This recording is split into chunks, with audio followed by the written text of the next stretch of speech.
ভালোবাসার শর্ত। সবুজ শারমিনের ভালোবাসার দিন।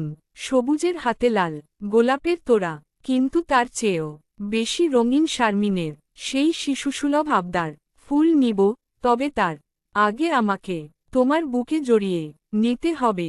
তারপর তোমার হাত দিয়ে ফুল আমার বুকের ভিতরে রাখবে। ঠিক আছে জানু, না হলে তোমার থেকে ফুল নিব না।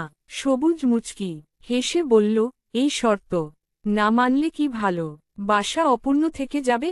শারমিন ভ্রু কুঁচকে বলল, অবশ্যই, তুমি যদি আগলে না রাখো তবে ফুলের মানেই বাকি। সকালবেলা পার্কের নির্জন কোণে দাঁড়িয়ে ছিল তারা।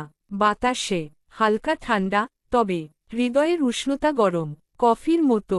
সবুজ ধীরে ধীরে এগিয়ে এলো, শারমিনের কোমল হাতে হাত রাখল, তারপর একটানে টেনে নিল বুকের মধ্যে।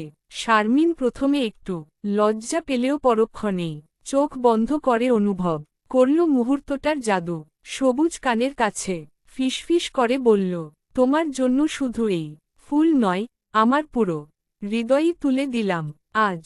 রাখবে? শারমিন মিষ্টি হেসে বলল, হৃদয় যদি আগেই দিয়ে দাও তাহলে ফুল না নিলেও চলবে। সবুজ চোখের তারায় গভীরতা এনে বলল, ফুল না নিলে তো তোমার বুকের ভেতরে রাখতে পারবো না। তারপর ধীরে ধীরে সে শারমিনের বুকের কাছে গোলাপটা এনে রাখল, যেন ফুল নয়, তার ভালোবাসার প্রতীক। আবেগ সেখানে গেঁথে দিচ্ছে।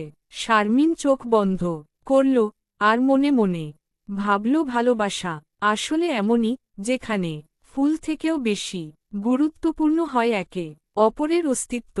বাতাসে গোলাপের গন্ধ মিশে গেল, ভালোবাসার চির নয়তন সাক্ষী হয়ে।